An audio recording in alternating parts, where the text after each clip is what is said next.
Olá, sejam muito bem-vindos a mais um episódio do nosso podcast Conexões Nutritivas, um café com ciência. Eu sou Daniela Espírito Santo. Eu sou Elba Boa Morte. Eu sou Ingrid Carvalho. E hoje a gente está aqui com a nutricionista convidada Carol, que trabalha na área de pediatria e veio aqui para poder bater um bate-papo com a gente. Pega o seu café e vamos nessa. Carol, conte aí pra gente como é que foi sua trajetória para ser hoje nutrição tanto materno, né, quanto também infantil. Sim, primeiramente quero agradecer pelo convite, é um prazer estar aqui com vocês. É um prazer rever Elba, né? Já pensando aí no início da minha trajetória, né? Que eu me formei com Elba, então fui da turma de Elba, me formei na Universidade Federal da Bahia. Em seguida, já sabia que eu queria, né, a parte de pediatria. Então, na verdade, eu sou aquele tipo de aluna um pouco assim, que é exceção à regra.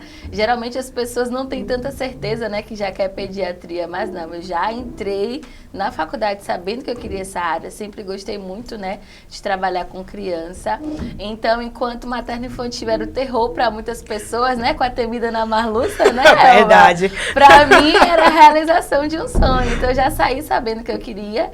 Então, terminei a faculdade, já fiz a seleção em residência em saúde da criança e do adolescente no Hospital Martagão Gesteira. Até brincaram, você vai abandonar a gente, tem a residência de pediatria da UFBA. Eu falei, mas não se compara com o Martagão, né, que é pediatria raiz. Então, passei os 2 anos lá na residência no Martagão Gesteira, onde eu aprendi muito e digo que foi o divisor de águas na minha vida, para de fato aprofundar e ser a profissional que eu sou hoje. Finalizando lá, né, a residência, o hospital me contratou, fiquei lá mais 2 anos, depois fui assumir a pediatria do hospital Ana Nery, fiquei lá por mais 2 anos também, com cardiopediatria, UTI pediátrico, UTI neonatal.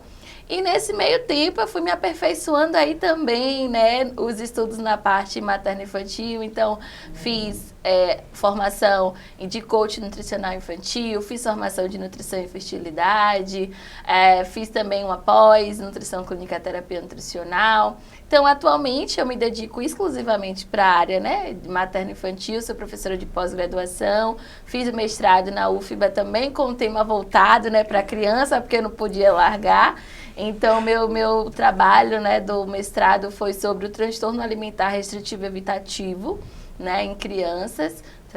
Trabalhei lá com a professora Mônica Portela, maravilhosa, minha orientadora. Então, atualmente, eu trabalho, né, com os atendimentos presenciais, online, domiciliar. E o meu público é o público materno-infantil. Então, casais que querem engravidar para otimizar a fertilidade, gestantes, bebês, crianças e até adolescentes. Deixa eu aproveitar e te perguntar uma coisa, assim, pensando nos nossos alunos, né? Ingrid está aqui hoje representando a galera estudante que gosta de pediatria. Tem muitos que já entram sabendo que gostariam de trabalhar naquela área. Tem muitos que ficam ainda em dúvida de por onde seguir. Então, assim, como você disse que você já entrou sabendo o que você queria. Como foi isso, assim? O que aconteceu? Qual era a sua inspiração para você já ter definido desde cedo na sua faculdade um nicho? Tá. Eu não pensava exatamente, né, na questão nicho. Eu pensava assim, o que é que eu gosto? Eu gosto muito de criança, eu sempre gostei muito de criança. E eu vim também, né, eu acho que talvez tenha essa influência, eu vim de uma família evangélica e aí eu fui criada na igreja. E eu sempre tive ali um contexto ali de cuidar das crianças, né, de ser professora de escola dominical, enfim, sempre tive um contato com criança mesmo, eu ainda sendo ali praticamente uma criança, né, no início da adolescência. Eu acho que talvez seja isso também que tenha, né, fortalecido essa motivação interna, mas para quem ainda não sabe, né, não sabe o que quer, eu sugiro fazer estágios, né, fazer estágios em áreas diversas, porque às vezes também o aluno, né, Ingrid, ele acaba indo para uma área porque tá no hype, tá na moda, e aí ele pensa que ele vai se dar bem naquilo, ele vai se identificar com aquilo, e aí ele não faz nenhum teste, né, nenhum estágio, nenhuma prova prática de fato, assim, para verificar se é aquilo mesmo que vai motivar ele. E aí, quando ele vai, depois que se formou, vai para a prática, ele percebe, poxa, não era bem isso. Então, o que eu percebo é a falta de vivência, né, prática ainda durante a graduação, porque você consegue experimentar outras coisas e perceber, de fato, será que é isso mesmo que eu quero ou se eu estou sendo induzida só pelo hype do momento, né? Teve um certo momento que a nutrição esportiva, né, teve uma ascensão muito grande. Eu vi muitas pessoas, né, querendo ir para a área esportiva e depois que se formou, mudando totalmente de nicho, inclusive vindo para materno-infantil. Então, tem essa questão também. Mas quando você estava dentro da graduação ainda, aí você percebeu, definiu ali, é isso mesmo que eu quero fazer, você já se programou para fazer a residência, já era um objetivo seu, você já traçou metas para sua carreira profissional desde ali? Perfeito, perfeita colocação. Sim, eu sou a louca da planilha, né? Eu sou ariana, mas eu sou a louca da planilha. Eu não sou virginiana, mas eu gosto muito dessa questão de organização. E eu sempre olho, onde eu quero chegar? Né? Eu quero me formar, e aí? Eu não vou esperar me formar para eu saber eu vou ficar a Deus dará. Não, eu me programei sim. Então, as coisas que eu fiz foram intencionais. Então, ir para estágio, inclusive, né, estagiei no Hospital Roberto Santos por quase 2 anos. Foi um estágio que era voluntário, mas eu ia pensando em quê? Pensando lá na minha prova de títulos, né? O quanto isso ia somar na pontuação da prova de títulos. Então, se tinha eventos relacionados, né, com a área, palestras, eventos, eu sempre ia pensando o quê? Pensando nesse currículo aí, nessa prova de títulos. Então, eu fiz muitos estágios e a maioria dos meus estágios foram estágios gratuitos. Então, as pessoas falam, poxa, mas uma correria, né, para tanta coisa, tanta disciplina, tanta matéria para estudar e eu ainda vou ter que me submeter aí para um estágio que é um estágio voluntário, que eu não vou ter nada em troca. Gente, você vai ter muita coisa em troca. Primeiro o conhecimento, que o conhecimento que você tem ninguém tira, né? E se você tem uma visão, né, a longo prazo de onde você quer chegar, se você já está você ainda está na graduação, mas tem interesse de fazer uma residência futura, você não vai nas vésperas, né, de abrir a seleção que você vai correr atrás do prejuízo. É já antes ir se organizando, vendo o que é que pontua e indo em busca, né, de cada pontuação para você conseguir de fato aí ser efetivado na seleção. Certo. Então, você, antes de fazer esse processo da residência, você se planejou. Então, você pegou os editais antigos e foram olhando quais eram os pontos principais para poder alcançar a nota, para poder ajudar você a entrar na residência. E aí eu pergunto a você, Carol, só foi focado na área de nutrição materno-infantil ou você fez outras atividades também para contribuir nesse currículo seu, né, na pontuação final da residência? Se você fez outros cursos ou fez outros estágios, assistiu seminários ou palestras em outras áreas também, isso ajudou você também no processo seletivo da residência? Ela quer saber se você foi para a área dela. Não, a área dela não, porque desde cedo eu sabia que eu não queria. Tão importante quanto saber o que você quer, você saber o que você não quer também, tá, pessoal? Fica a dica, fica a dica. Se bem que eu tô pagando um pouquinho a língua, né? Porque quando eu tô aqui na terapia alimentar, né? Porque eu trabalho com sessão de terapia alimentar, a gente vai trabalhar com os alimentos mesmo. A gente trabalha muito com técnica dietética. Tá então, para ampliar o conhecimento da criança, né? Acerca daquele alimento, ampliar repertório. Mas, enfim, voltando à pergunta de Elba. No caso, não fiz, assim, estágios, porque eu já sabia o que eu não queria, né? É importante você saber o que você não quer. Sim. Então, não fiz estágios na área de UAN, por exemplo. E também não tinha interesse em ir para eventos, seminários, palestras de UAN. Se eu queria fazer residência, é uma questão que é um ambiente hospitalar e não vai ter tanta contribuição, assim, para mim, né? Pensando nessa prática que eu teria na residência. Então, não, foi mais direcionado mesmo. Mas é interessante isso que você falou, que depois você deu uma salvada falando da técnica dietética, né? Porque eu sempre digo isso para os nossos alunos, que a gente se forma generalista. Ainda que a gente tenha uma afinidade muito grande para uma área, eu também fui assim. Então, eu já entrei na faculdade sabendo que eu queria nutrição clínica. Eu gostava de trabalhar com doença. Então, eu vim por conta de um histórico da minha avó, que tinha diabetes mellitus, e a partir dali eu me interessei pela nutrição.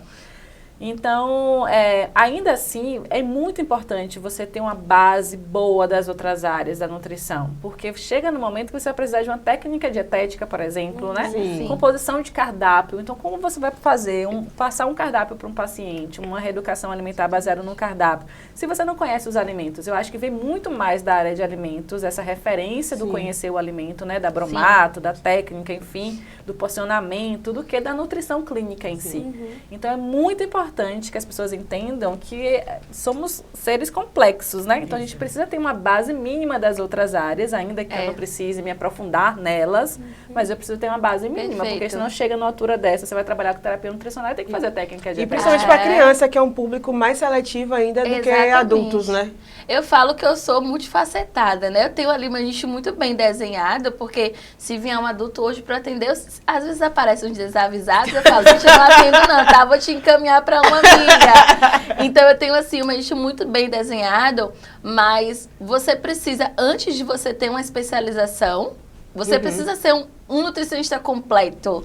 E aí, se a gente para olhar para nossa grade curricular, não é à toa que tem, né, técnica dietética mais de uma vez, né, durante a graduação. Então, para além da especialização, a gente primeiro tem que ter o básico muito bem feito. Né? Eu tive a sorte de estudar na Universidade Federal da Bahia e tive um básico muito bem feito. Então, por mais que eu não tenha me aprofundado, né, nessas outras áreas, eu tive um básico muito bem feito e que eu procuro cada vez mais, né, ali aprimorar sempre que é necessário, sempre que é preciso. Agora vem cá, vamos puxar já um pouco para a sua área, tá? Sim. Fiquei curioso. Pessoas que querem engravidar, aí elas te procuram e você faz o quê? Perfeito. A gente tem hoje, né, o conceito da programação metabólica. Não sei se vocês já ouviram falar dos primeiros 1.100 dias, que inclusive tem sido discutido para ampliar essa janela, né, para até o 5º ano de vida. Mas o que seriam esses primeiros 1.100 dias? São os 3 meses antes do casal engravidar, o período gestacional, mais os 2 primeiros anos de vida da criança. Quando você conta esses 3 meses pré-concepção, período gestacional, esses 2 primeiros 2 anos, vai dar 1.100 dias. E nós já temos inúmeros estudos na literatura mostrando o poder dessa programação metabólica, a diferença que isso vai fazer lá na vida adulta, na adolescência. Então, o casal que quer engravidar, se ela engravida, né, com muitas deficiências nutricionais, nós vamos ter diversos tipos de risco ali associado, de um aborto espontâneo, de parto prematuro, de complicações de pré-eclâmpsia, diabetes gestacional e até para aqueles casais que já estão tentando há um tempo e não conseguem, quando a gente vai verificar, é por causa nutricional. Então, uma deficiência de vitamina D extrema, né, a gente sabe que a vitamina D tem relação com a fertilidade. Então, a mulher chega querendo engravidar, quando a gente faz os exames bioquímicos, está lá uma vitamina D de 20, né, de 25. Então, não, a gente precisa modular isso. A vitamina B12, né, muito baixa. A gente percebe uma série de deficiências, né, nutricionais importantes, que isso compromete a sua, né, fertilidade. E o homem também, porque as pessoas pensam que quando fala fertilidade, o casal está tentando engravidar e não consegue, é só um fator ali que vem oriundo da mulher. Mas não, né, isso não é uma verdade. Então, hoje nós temos, assim, a ação da nutrição, da suplementação, da alimentação adequada, e a gente tendo melhoras expressivas nos exames, né, desses homens que vêm para o consultório. Então, quando a gente pega o espermograma dele, né, antes e depois desse período, então a gente consegue melhorar a motilidade desse espermatozoide, morfologia, né, volume. Então, o poder da nutrição muitas pessoas ainda não conhecem, mas cada vez mais tem se fortalecido nessa programação metabólica. Casal que quer engravidar, que não consegue fazer esse rastreamento nutricional e fazer esse acompanhamento para corrigir todas as deficiências e modular aquilo que precisa ser modulado para a gente ir em busca do nosso beta positivo. Nossa, bem interessante mesmo. Muito interessante mesmo. Agora você vê que ela fala assim, que é algo que procuram quando não conseguem. E o ideal é que todo mundo se planejasse e procurasse, né? Eu vi no simpósio, inclusive, que você estava, que tem uns estudos agora de epigenética que demonstram isso, né? Sim. A importância do homem também se cuidar, porque assim, a mãe tá ali toda zero álcool, melhor alimentação, começa a suplementação, começa o ácido fólico, e o pai tá lá, né? Nem aí a vida acontecendo e ele se alimentando mal, bebendo, perdendo noite, às vezes sedentário. Perfeito. Então assim, a qualidade desse espermatozoide que vem não depende só da mãe, depende do pai também. Então, a importância disso, não só quando tiver dificuldade, mas em todo o planejamento, né? Até no processo preventivo, até porque dependendo da sua condição nutricional, né? Você pode até ali engravidar, o parceiro, né? Ambos conseguiram, né? Ali o positivo, e aí iniciou essa gestação.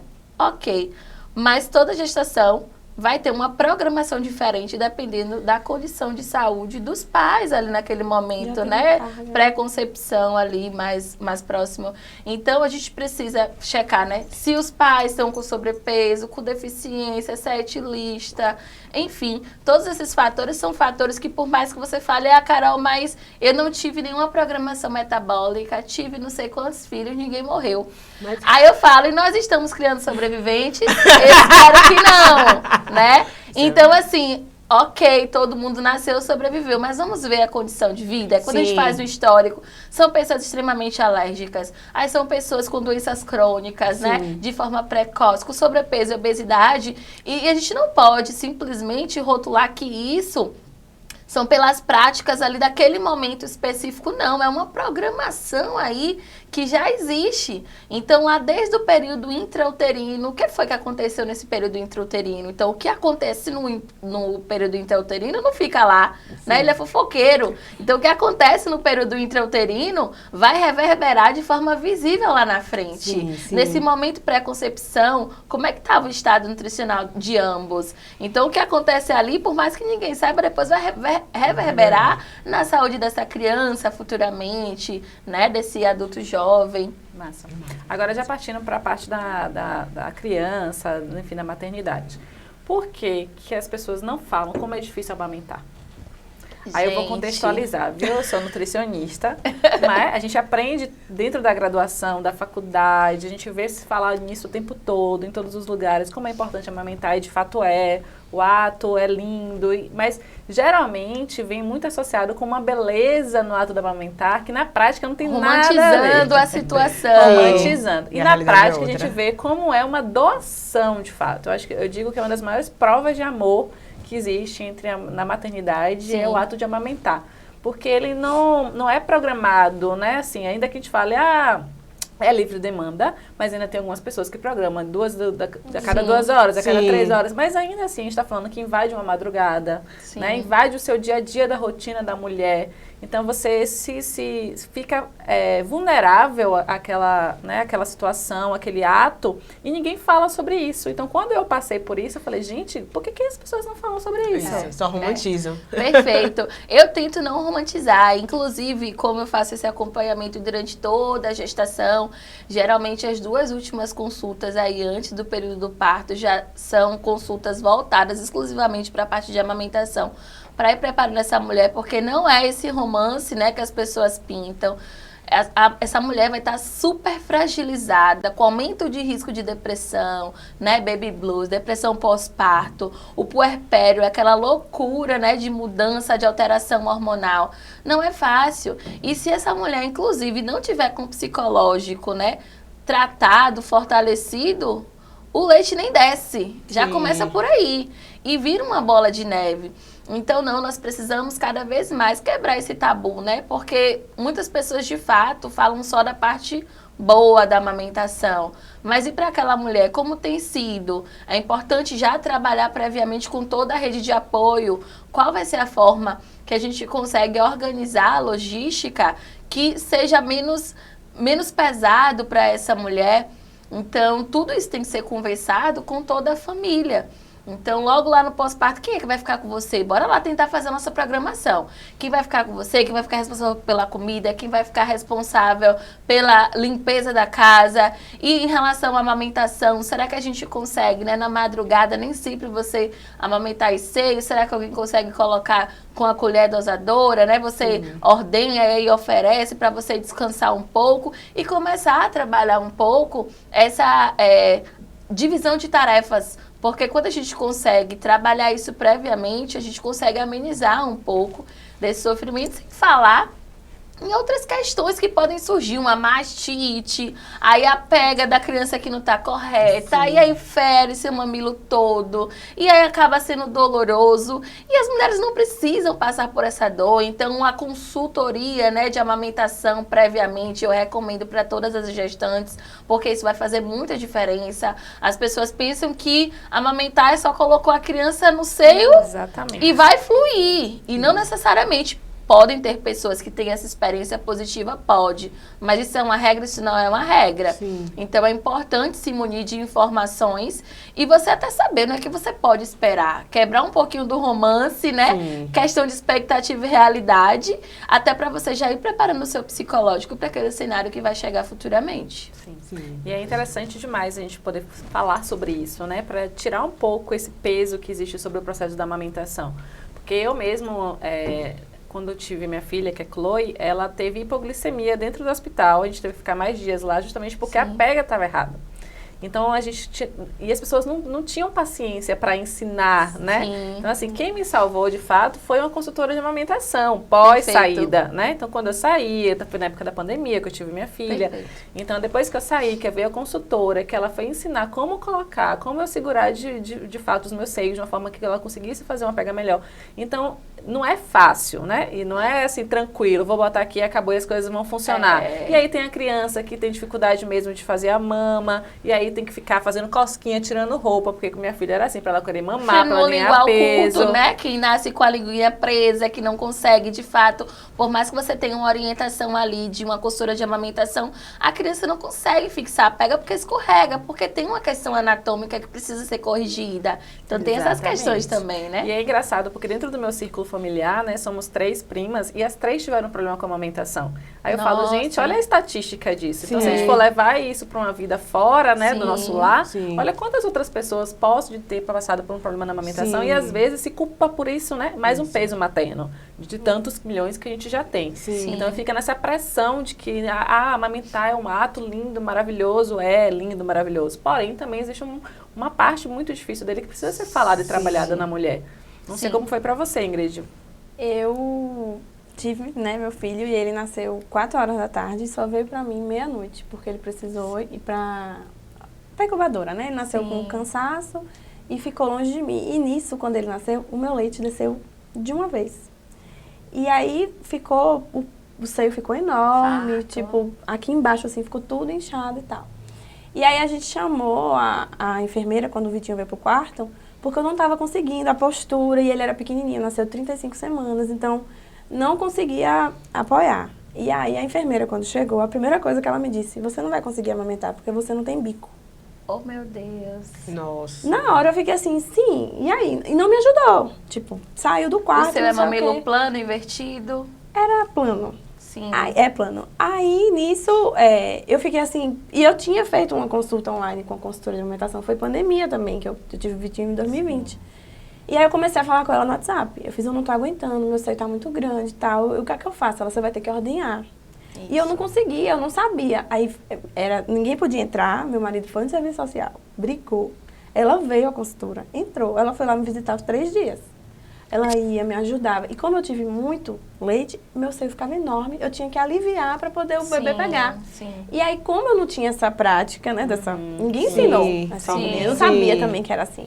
Então, ela foi 3 dias lá. A Vitinho ficou 6 no hospital. Ela foi durante 3 dias, me ajudava, me ordenhava. Depois, ela levou a bombinha. Eu conseguia ordenhar com a bombinha. E aí, nisso, eu me organizei. Depois veio a parte que fere o mamilo.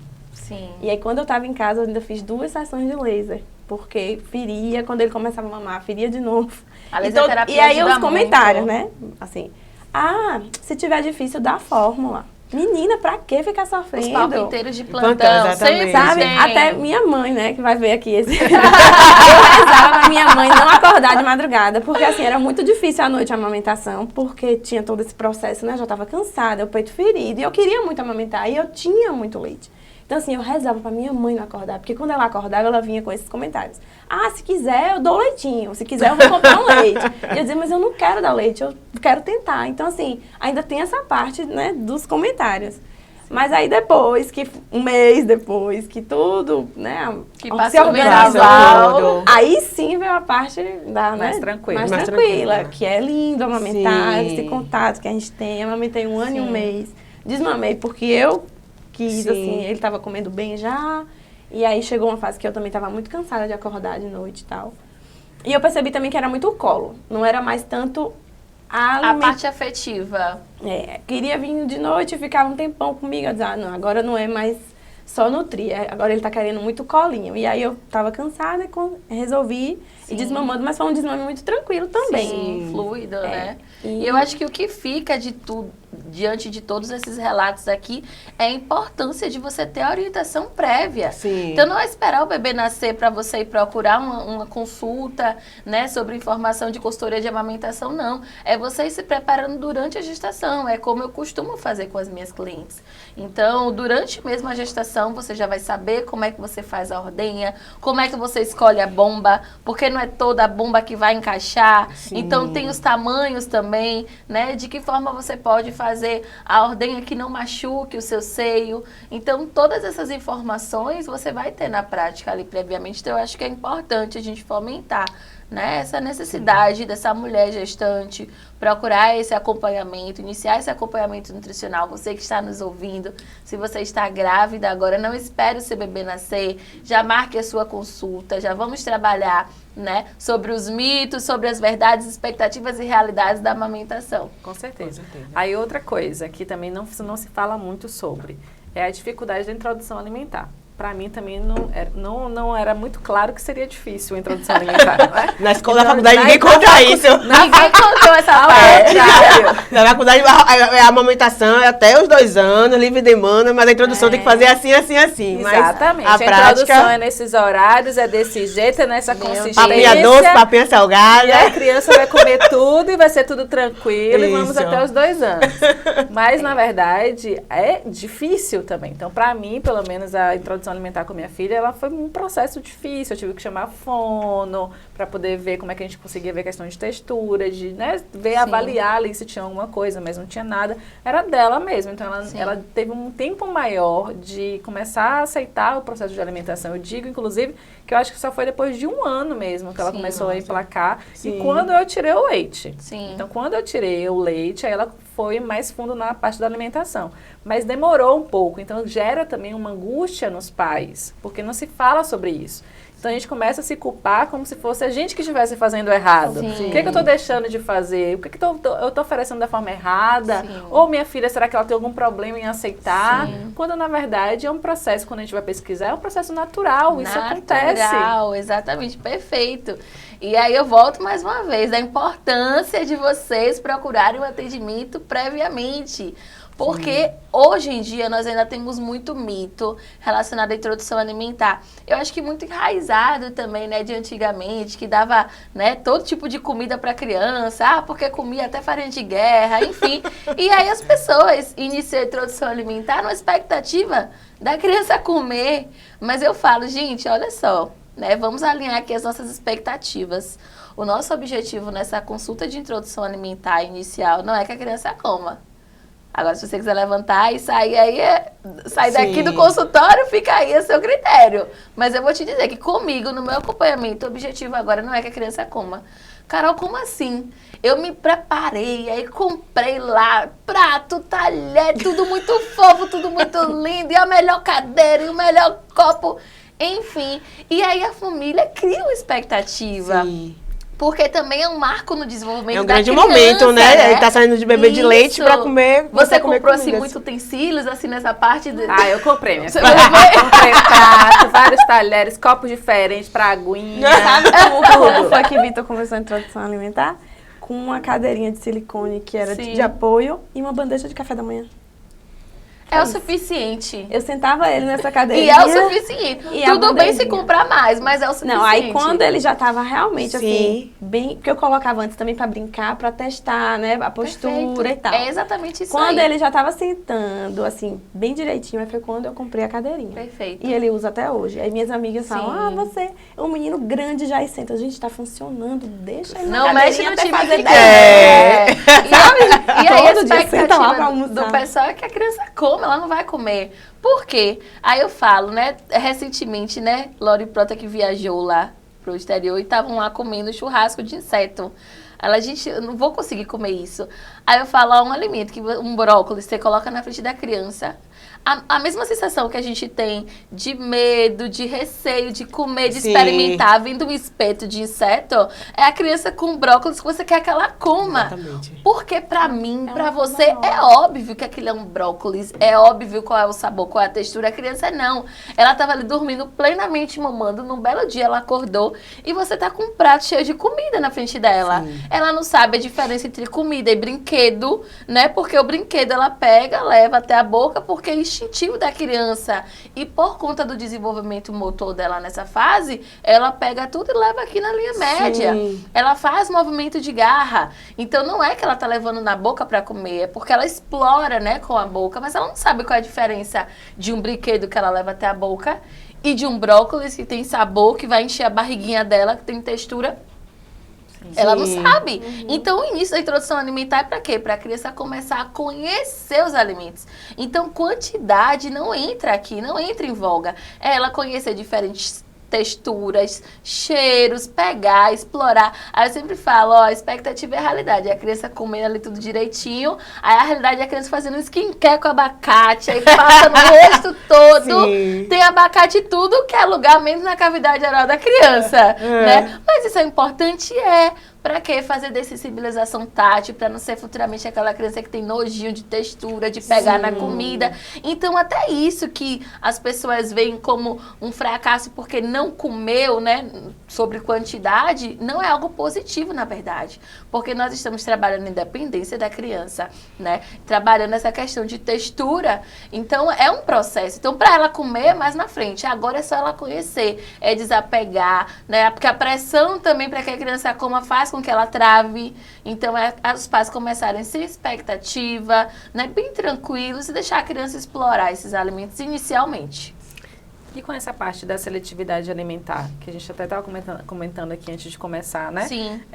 Como que funciona, assim, o que as pessoas que estão assistindo, que não têm esse conhecimento técnico do nutricionista, o que elas podem fazer para ajudar nesse processo infantil? Porque a gente sabe que ela vai acontecer, né? A criança, ela vai ter a fase da seletividade alimentar e muitas vezes é aí que começa o gatilho para desandar todo um processo de alimentação. Sim. Porque eu vejo muitas famílias, né, já começam a adotar a postura de que a criança não gosta, né? Perfeito. Então, assim, ela não quis hoje, aí ela não gosta mais, ela não quis amanhã, ela também não gosta mais.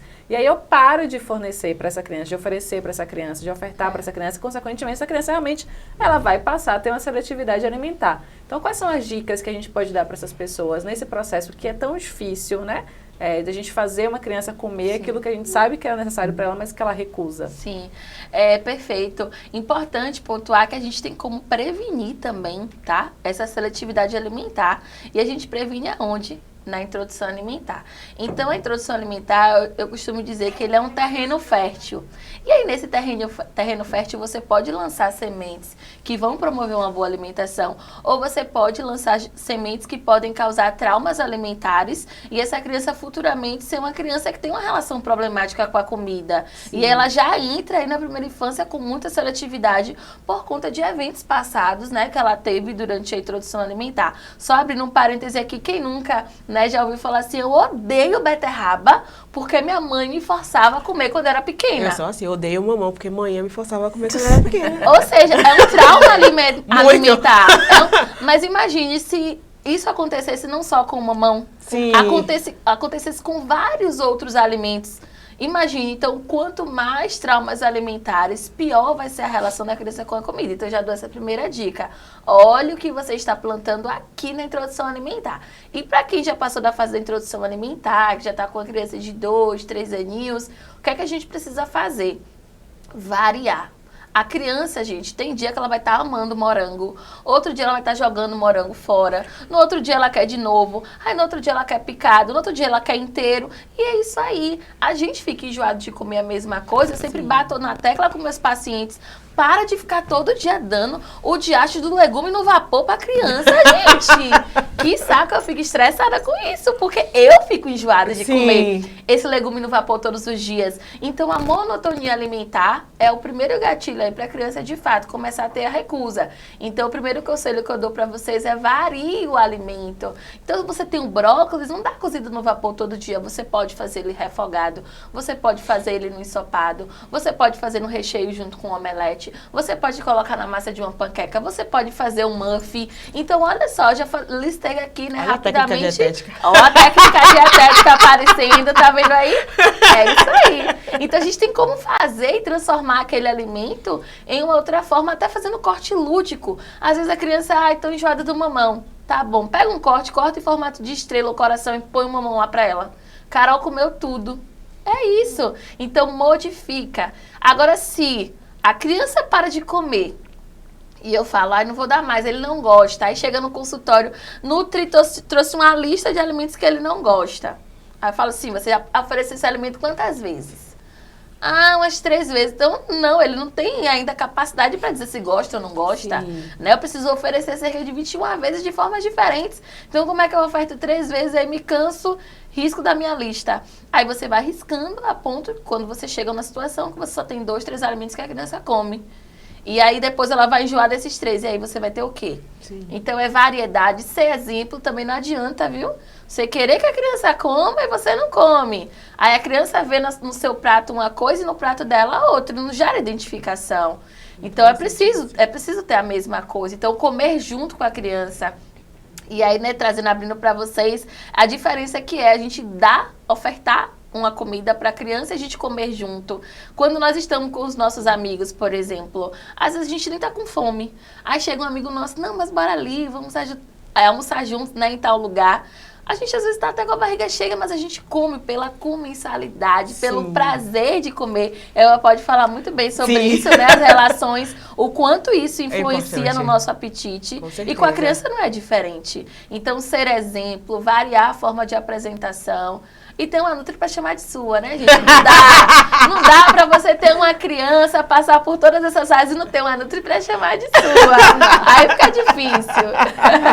Com certeza. Com certeza, Carol. E é importante a gente falar sobre isso também, né? Porque acaba que a gente torna tudo muito pesado para aquele momento, às vezes, né? E a gente também precisa reconhecer que não é fácil, tá? Não. Quando a gente está na prática, na posição de mãe e pai, com toda a sua vida profissional, tudo que você precisa lidar, e você ainda ter esse cuidado de oferecer 21 vezes de forma diferente, a gente precisa dizer para as pessoas que também a gente sabe que não é fácil, né? Sim. Então, estou me defendendo, tá, gente? Porque é puxado, né? A gente tem que oferecer muitas vezes, a criança suja muito na hora de comer. Sim. Então, a gente precisa ter uma paciência nessa oferta também. Perfeito. E ter esse cuidado de estar desenvolvendo coisas diferentes também leva tempo, né? Leva também tempo. precisa de uma dedicação que, às vezes, no corre-corre do dia, Sim.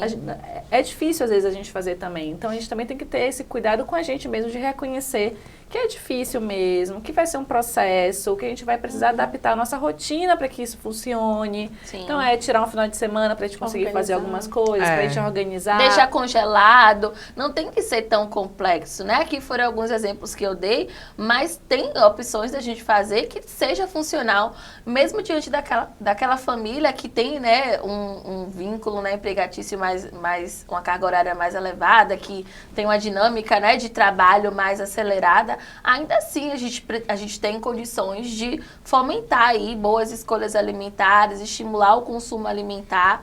Então, mas é aquilo que eu falo, a gente vai escolher o nosso difícil, né? Difícil sempre vai ser alguma coisa. Sim. Todos os lados que a gente olhar, a gente vai encontrar dificuldade. A gente escolher qual é o difícil que a gente tem. É a gente tapar os nossos olhos para o que está acontecendo, empurrar com a barriga e depois virar um problema maior e a criança entrar em uma classificação de dificuldade alimentar. Ou vai ser o difícil de eu prevenir agora? Então, tem essas questões, mas é não se cobrar, ter um profissional para te auxiliar, porque desse jeito você vai ter mais leveza, você vai ter mais direcionamento, não vai ser algo que vai te deixar enfadada, né? Porque a gente sabe das limitações, né, e da dinâmica familiar de cada um. E para a gente poder concluir aqui, que está chegando no nosso final do nosso episódio... Oh, que pena! Eu queria perguntar para você o seguinte, na verdade, que você falasse um pouco, né? Para as vovós, né, que estão por aí, que acham que dá biscoito maisena... Né? Não dá logo a fórmula, né? Dá logo a fórmula. Danoninho que vale um bifinho. Isso! Um biscoitinho só, o que é que tem com o meu vida? E é o maisena sempre.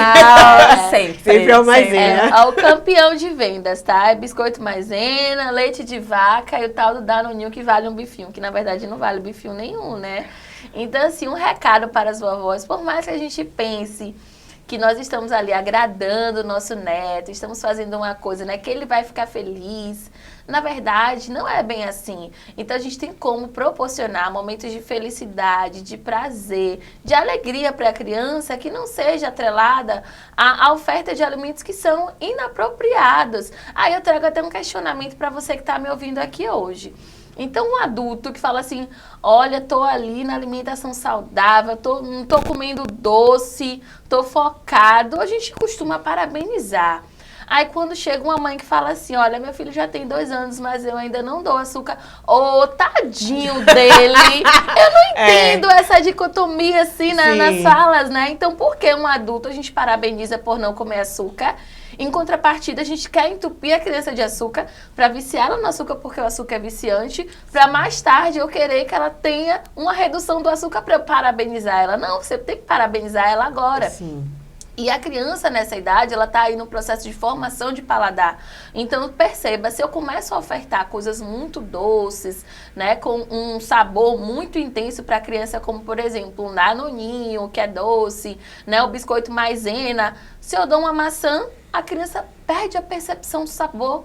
Ah, não quero porque não tem gosto. Por quê? Porque o paladar está viciado, né? Uma quantidade de açúcar maior. Então, perceba que não é só, não vai trazer só efeitos, né, adversos essa oferta desses produtos que são produtos industrializados, né, ultraprocessados, não são alimentos. A gente sabe que tem aí o aumento da obesidade na infância por conta do consumo desses produtos. Para além disso, eu posso estar induzindo também ao meu neto a deixar de comer os alimentos naturais porque a percepção de sabor dele está alterada. Então, isso não é benefício. Você quer ver o seu neto feliz e alegre? Leve ele para brincar, para passear, se dedique, dê muito amor, muito abraço, muito carinho, porque isso vai compensar muito mais do que você dar um pirulito, você dar uma bala, você dar um açúcar, que depois vai trazer efeitos colaterais ruins, adversos, né, para a saúde dessa criança.